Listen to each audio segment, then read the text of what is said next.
Përshëndetje miq të dashur, do ta nisim sot emisionin për dashurinë të madhe për artin shqiptar. Do flasim për kinematografinë dhe për filmat të vjetra shqiptare, një art që nuk është zhdukur asnjëherë, falas bisedat dhe ato batutat që akoma sot rezistojnë në bisedat tonë të përditshme. Do ta flasim me dy aktorë, por së pari të shikojmë një material dhe pastaj rikthehemi në studio.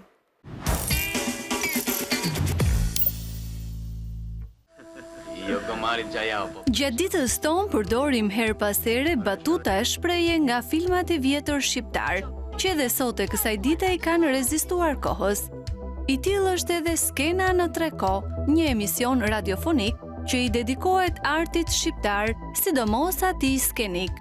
Si vet emri, në të flitet për Treko e shkuara, ku i kushtohet një rëndësi e madhe filmit dhe teatrit shqiptar në kohën e komunizmit, e tashmja ku flitet për aktualitetin e filmit dhe të teatrit dhe e ardhmja, ku diskutohet mbi rininë e sotme, qasjen e tyre me filmin, me shkollimin në Universitetin e Arteve dhe mundësitë që ata kanë në përfshirjen në projekte. Baza e emisionit është batuta. Batutat e filmave më të mirë shqiptar dhe sigurisht kjo vjen fal njohjes shumë të mirë të dy prezantuesve. Një kimie e mrekullueshme mes Donaldit dhe Giulianos bën që ky emision të jetë tepër i ndjekur dhe shoqërues i fundjavës për publikun që dëgjon Radio Tiranën. Për të folur më shumë për këtë temë, jam sot në studio me aktorët Donald Sheu dhe Giuliano Brisku. Mirë se erdhët çunat. Mirë se ju gjetëm. Faleminderit për ftesën. Kush më mirë se ju mund të flasi për artin shqiptar dhe për kinematografinë? Mirë, ka dhe më mirë se ne, sigurisht, por ne për momentin, ose si na quajnë që prej kohës ku kemi qenë student, ishim batutaxhin të klasës ose ata që i njihnin shumë mirë kineman dhe filmat shqiptar. Dhe besoj që kjo nuk është vetëm si pasojë që ne jemi adhurues të vetëm të filmave shqiptar. Ne duam profesionin tonë, që jemi aktorë, dhe kjo na ka bërë që të jemi ta duam më shumë kineman e vendit tonë, ta njohim historinë e vendit tonë, dhe kjo si pasojë e dashurisë që kemi ne vetë për artin skenik, pavarësisht se nuk e kemi atë fat sot që të bëhen 14 filma në vit, jetojmë në një kohë shumë ndryshe, por besoj se ajo kohë na ka ndihmuar për të njohur aktorët, regjisorët më të mëdhenj, që ne bëjmë edhe emisionin Skena në Treko, që është një ndër emisionet më të suksesshme në Radio Tiranë. Si ka nisur projekti Radio Tiranës? Ju njiheni nga shumë vite? Unë me Giulianon kam rreth 12 vjet që njihem. Kemi qenë në të njëjtin kurs në Universitetin e Arteve, kemi mbaruar të dy, domethënë për regji teatri, dhe pasioni ka nisur që ato ditët e para që kur jemi filluar të njihemi me njëri tjetrin, hidh batuta filmash, ai një batutë, unë një batutë, dhe kuptuam që dikemi ca filma shqiptar dhe njohim shumë mirë këtë pjesën e kinematografisë shqiptare. Pastaj për pjesën e emisionit ka ardhur fare rastësisht. Domethënë ka qenë një bisedë shumë e rastit me mikun ton Bojken Lako, i cili na sugjeroi ose në bisedat që ne bënim nëpër kafene na sugjeroi që pse s'hidhni një ide për ose më saktë çështje me batutat që ne idhim gjatë gjithë kohës me njëri tjetrin, ose për çdo situatë që ndoshta nuk kishte lidhje fare me rrethanën, ne i fusim një batutë filmi shqiptar, edhe ju duke interesante për të krijuar. Silleni si ide, pse mos ta sillni në Radio Tiranë, dhe shkruajtëm diçka me Giulianon për atë moment që ne po ishim me Bojkenin aty, dhe kështu nisi, ka nisur fare rastësisht dhe deri tani kemi bërë rreth 92 emisione me rreth 100 sa të ftuar. Sa vite keni? Patëm një vit e pak, një vit e gjys, kam përshtypjen se kemi bërë një shkëputje 6 mujore pa sezonit të parë, po e quajmë me sezonet, tani jemi në sezonin e dytë, që është emisioni i 11 ose i 12 i këtij viti për këtë sezon. Komplimenti ragazzi, bravissimi. Faleminderit. Është një emision që flet për artin, jo vetëm për filmat e kohës së sotshme, por edhe për kohën e kaluar. Po, ne kemi quajtur Skena në Treko, i bazuar në 3 kohë të ndryshme. Në kohën para kohës së komunizmit, pas kohës së komunizmit dhe në kohën që jemi sot. Dhe shpesh koncepti që ne kemi krijuar në fillim ishte që të ftonim një aktor i cili i përmbahet, mund të themi, para viteve 90, por edhe një aktor të ri i cili do të jetë e ardhmja. Ky ka qenë koncepti që ne kemi pasur për emisionin, gjë që e bën që ne promovojmë edhe aktorë të rinj, edhe situatën e kohës, shfaqje teatrale që janë duke ndodhur, ose filmat që janë tani duke u dhënë momentalisht, ose, por gjithkohës, ne marrim një film para viteve 90, me atë marrim batuta dhe gjatë gjithë kohës, të gjithë dëgjuesit janë të shoqëruar nga batutat e atij filmi gjatë gjithë kohës e emisionit që Më qenë që jeni kaq eksperte për kinematografinë shqiptare dhe për filmat e vjetra. Unë nuk kam pasur mundësinë për të parë disa filma, kam parë ato më atë kryesore. Kush është një film që sot mund të këshilloni rinisë shqiptare, një film nga ato të vjetrat? Shiko, e para punës unë doja të të bëja një pyetje. Le tani të futemi direkt në quiz, Donald. A ke parë filma shqiptar? 2 kam parë. Cilët janë ata? Atëherë, po, kam parë ai filmi, s'më maj titullin në mendje, për filmi me... Në kush e mi murë ke parë, di? Jo, prit. Një sekond, sepse ti më ngacmon, por unë do përgjigjem shumë mirë. Titulli nuk e maj mend për filmi që flet për e dyta lufta botërore dhe ku janë gjithë të fëmijët që luftojnë dhe ndihmojnë njëri tjetrin. Tomka dhe shokët e tij? Tomka dhe shokët e tij. Po, e kam parë se një film shumë i bukur, Tomka me motrën e vet, që Tomka i bërtit motrës dhe thotë ti shko te shtëpia brenda dhe ndihmo mamin me babin. Dhe ndërkohë ai rinte me shokët e veta, luante me topin, ku ishte momenti që ishin i soldati, po morën fushën, topi rate fusha. Po, nazistë, ju jeni hajdut, po i dyti. Gofi e këto, po. I dyti? I dyti është filmi me aktorën e madhe shqiptare, që është edhe një statu e bukur në Korçë, po mos gaboj. Olgën, ka parë Olgën, po. Ka parë Olgën. Ke parë 1-shin apo 2-shin? Nuk e mbaj mend. Por jam mbritur me këto 2 filmat dhe sigurisht shumë e vështirë ti shikosh gjithë filmat shqiptar, sepse unë kam qenë shumë e vogël dhe jetoja në Itali. Një ngacmim ky, po për të kthyer përgjigje pyetjes tënde, kam përshtypjen që... E kalova me sukses tani. Po, kalova. Ne në emisionin ton kemi një quiz me 3 filma, po ti i more të 2. I kalova, i treti s'ka nevojë, gjithë po mos ta dish e kalova. Po, kam përshtypjen që për të rinj shqiptar ose për këdo, unë mendoj që nuk ka një film të posaçëm që ne duhet t'ia sugjerojmë. Kam përshtypjen dhe Giuliano bie dakord që sa më shumë filma shqiptar të shikojmë, aq më shumë njohim historinë tonë, pa çka se vitet e fundit ka pasur diskutime të ndryshme mbi propagandën që ata filma përfaqësojnë ose mënyrën se si janë xhiruar ose temën që ato kanë dhe diskutohej që duhet i heqim, që mos paraqiten më ose jo, po unë mendoj që çdo film është i mirë për tu parë, sepse mëson diçka. Në radhë të parë mëson artin e aktrimit, se si ka qenë ai aktrim në atë kohë, se çfarë pune ka qenë bërë në ato kohë. Kam përshtypjen edhe Giuliano e tha pak më parë që bëheshin 14 filma në vit dhe po ta krahasosh me ditët e sotme është pamundur që ti të xhirosh 14 filma në vit. Ishte një industri. Pse dikur bëshin 14 filma në vit dhe sot filma shqiptare po flasin dhe sot janë gjithmonë ma pak. Shiko, ne zakonisht në emisionin ton diskutojmë shumë për këtë pjesë, edhe për mënyrën se si ka ndryshuar koha, pse filmi shqiptar ishte shumë i ndjekur atë kohë, pse sot nuk është më i ndjekur, po janë disa gjëra që për mendimin tim ndikojnë. Është një zinxhir shumë i gjatë që ne duhet ta analizojmë dhe të dalim në një konkluzion. Po mendoj që teknologjia është një faktor i cili nuk duhet të ndikojë për keq, pa ama ndikon për keq, sepse sa më shumë teknologji të ketë, filmi aq më i mirë del, po kam përshtypjen që kur e fjala e mos realizimit të shumë filmave janë buxhetet. Do të thënë buxhetet e pakta që jepen sot për filmin, ndërsa në kohën e komunizmit Xhaxhenver jepte vetëm lek për filmin, sepse ishte një lloj propagande. Edhe ti nuk kisha asgjë tjetër për të marrë në atë kohë, ishin vetëm filmat. Po, mendoj që buxheti është një faktor kryesor për mos arritjen e këtyre xhirimeve të filmave në kohën e sotme. Po, Giuliano, çfarë ka ndryshuar për mendimin tënd në industrinë e kinematografisë sot? Më vjen keq që nuk mund ta themi dot as fjalën industri më për kineman ton. Mendoj që me mendimin tim modest mund të them që jemi në ditët më të këqija të mendoj të filmit shqiptar. Duke pasur parasysh atë që tham pak më parë 14 filma në vit me kohën që është tani, nuk e di se sa prodhohen, po kam përshtypjen jo më shumë se sa 2-3 filma. Unë mendoj që shteti duhet vëri pak dorën në zemër për të arritur çik buxhetin e filmave shqiptar. Po se ngret dot dorën. Po se ngret dot dorën, tha deri këtu e ngret dot dorën. Po ja, bëjmë një thirrje. Po, unë mendoj që është shumë e rëndësishme filmi shqiptar.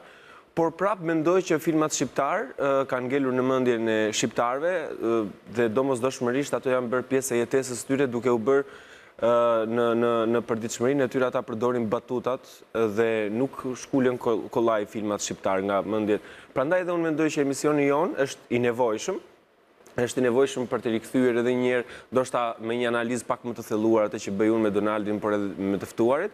Dhe mendoj që ky debati i madh që duhen hequr apo jo filma shqiptar për mua është i pavend, sepse Kush ka shumë filma. Duhet të heqen filma shqiptare? Po ka qenë një debat shumë i madh, ka qenë një debat shumë i madh që se kam humbur në këtë rast. Po kam përshtypjen që u bë një debat që duhet të largohet por ne po marrim një rast konkret, javën e kaluar kishim filmin Në shtëpinë tonë. Në shtëpinë tonë nuk ka në asnjë moment propagandë apo diçka ideologjike të kohës. Kështu që nuk ka pasur vetëm filma të cilat i kanë shërbyer kohës, ka dhe filma të tjerë të jashtëzakonshëm. Muri i gjallë për shembull që ne do ta kemi këtë javë. Që nuk kanë një temë të caktuar propagandë apo idealizëm komunist që mund të... Kështu që ishte një debat shumë i kohë. Regjizorëve. Do të kam pasur disa mesazhe ku flisin për politikën, po sidomos kanë qenë filma shumë edukative. Shiko, në kësaj të kësaj që tha Giuliano për pjesën e propagandës, unë kam përshtypjen që një faktor shumë të rëndësishëm kanë luajtur dhe regjizorët.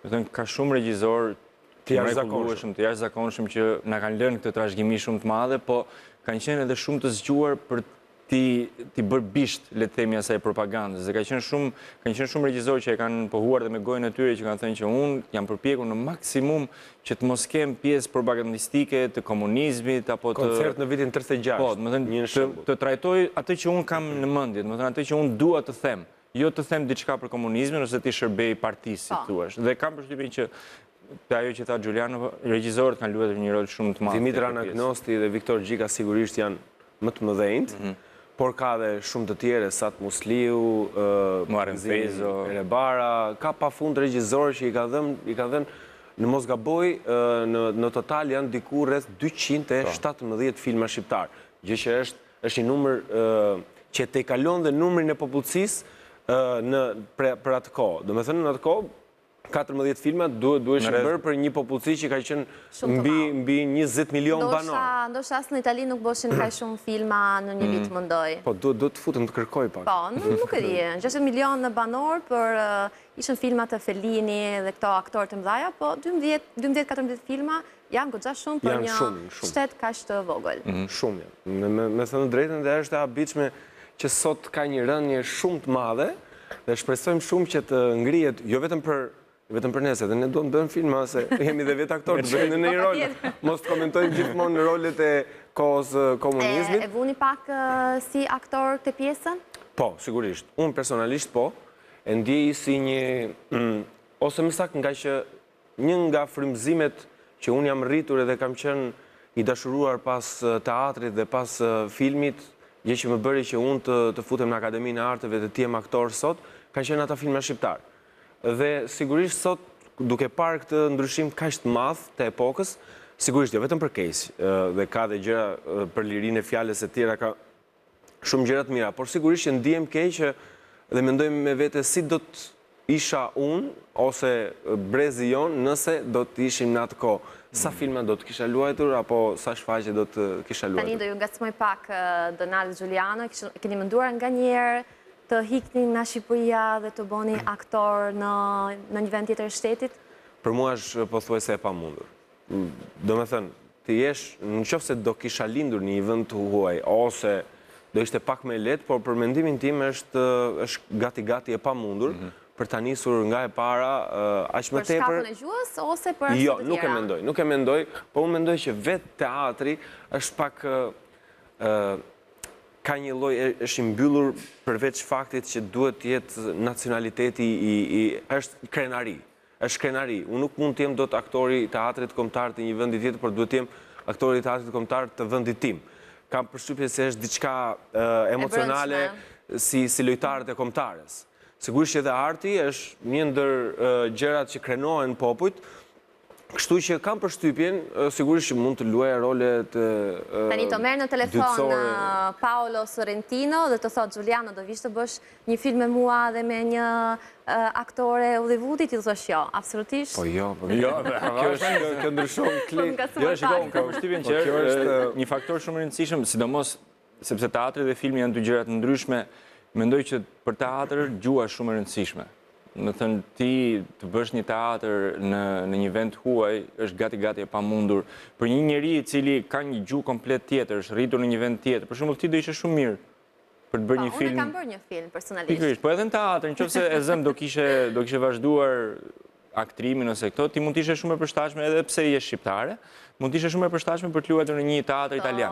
Falenderoj, e marr si një kompliment shumë e bukur, por mendoj që teatri është akoma më shumë i vështirë se sa kinematografia. Nëse do kishe vazhduar një shkollim. Po, patjetër. Nëse do kishe vazhduar një shkollim, po mendoj që gjuha është një faktor shumë i rëndësishëm për ne, sepse po ta marrim instrumentistët, balerinët janë shumë të predispozuar që të shkojnë në shtetet dhe të punojnë. Piktorët, po ashtu që sepse nuk kanë të bëjnë me gjuhën e folur. Instrumentisti duhet me instrumentin e tij, balerini me pjesën e trupit, kurse aktori ka të folur, ka gjuhën dhe komunikimin dhe të flasësh, po e marrim shembullin në një gjuhë italiane, ti duhet të njohësh thelbin e gjuhës italiane, duhet njohësh dialektin. Jam dakord, sepse po do isha bërë një prezantuese në Itali, mendoj që do kisha prezantuar Sanremo.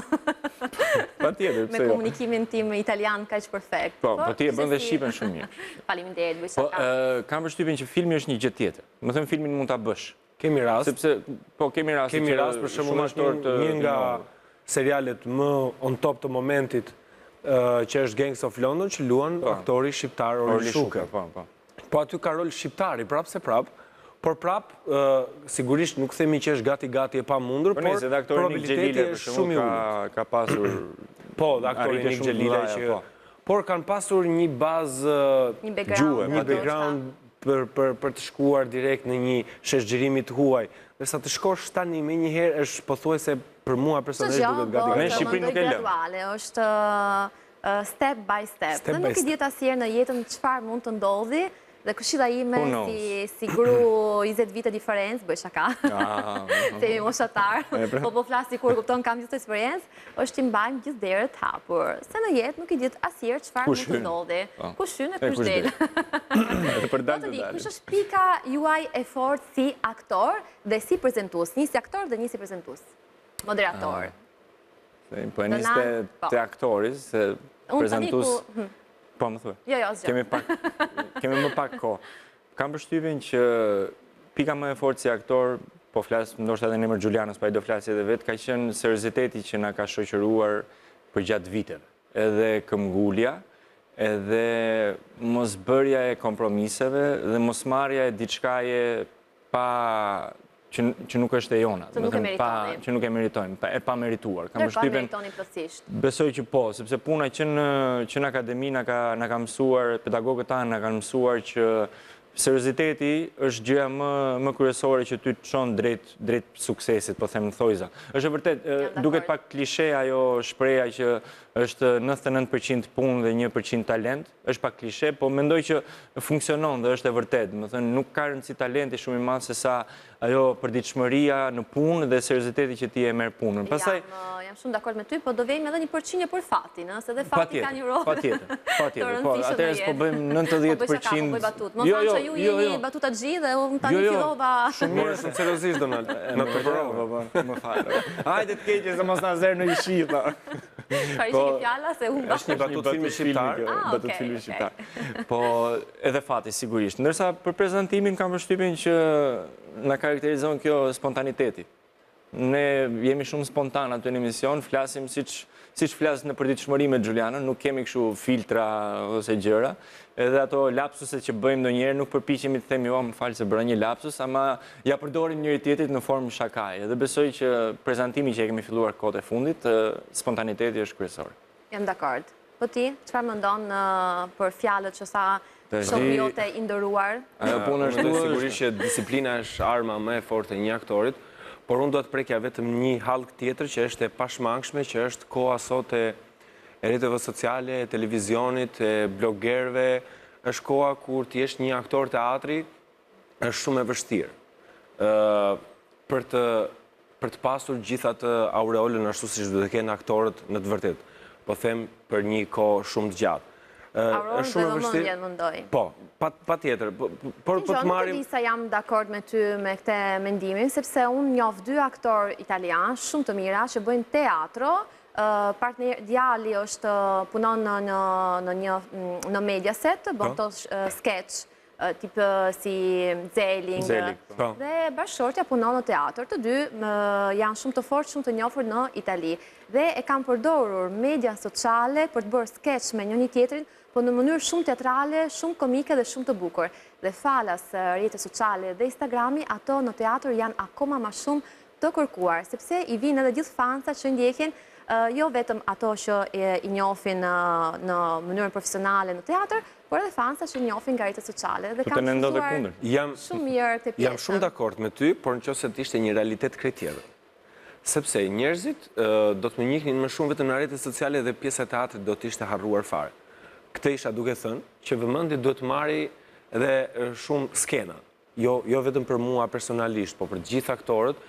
Edhe unë për shembull këtë kam bërë në kompromis me veten dhe nuk besoj se do të dal nga kjo rrugë që unë gjithmonë do ta dua disiplinën dhe artin e teatrit.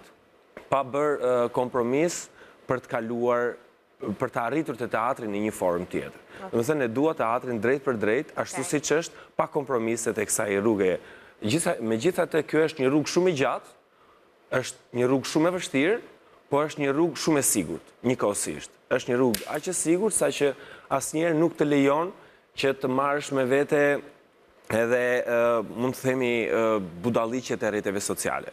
Për këtë isha duke thënë patjetër që rrjetet sociale ne komunikojmë, pa to ne nuk mundemi dot me anë të rrjeteve socialeve ftojmë publikun, por njëkohësisht mendoj që jemi në një fazë ku të gjithë duhet të kthejmë pak vëmendje nga teatri, nga arti i gjallë, jo vetëm nga gjërat që shohim në ekran dhe të qeshurat spontane, momentale që ngelen aty për aty, por duhet të shkojmë te arti i gjallë, te arti që bën krenar kombet më të mëdha, jo më Shqipëria, dhe po ta paraspeshojmë me që e kemi skena në Treko emisionin ton, ka një diferencë shumë të madhe kur unë bisedoj me aktorët që kanë jetuar në atë kohë, ka një diferencë shumë herë më të madhe, por sot sigurisht janë rrjetet sociale, programe televizive që e kanë ndryshuar krejt këtë gjë. Por prapë, unë mendoj që disiplina është arma më e fortë sot, që unë jam përpjekur të vazhdoj edhe mos të ndalem, dhe ajo që na bën më shumë për emisionin Skena Treko të veçantë është batutat që ne jemi gjatë gjithë kohës me njëri tjetër ndërveprimin vetëm me batuta të jashtëzakonshme që e mbajnë ata dëgjuesin vetëm në korrent. Do ta mbyllim emisionin me një batutë, me disa batuta nga filmat më të bukura? Më fal, po ku e ka shpinë Halla? Halla te stacioni i trenit. Te cili stacion? Tani ne jemi të ftuar tek Benjada, që vitet e të cilës janë më të bukura të jetës. Janë lulje e saj. Janë romantika e saj. Janë lulje të rritura plot forcë, vru, dinamizëm, ëndra dhe me dëshira. Mjaft për sot. Ja, shiko? Ragazzi meraviglioso, shumë bukur u knaqja.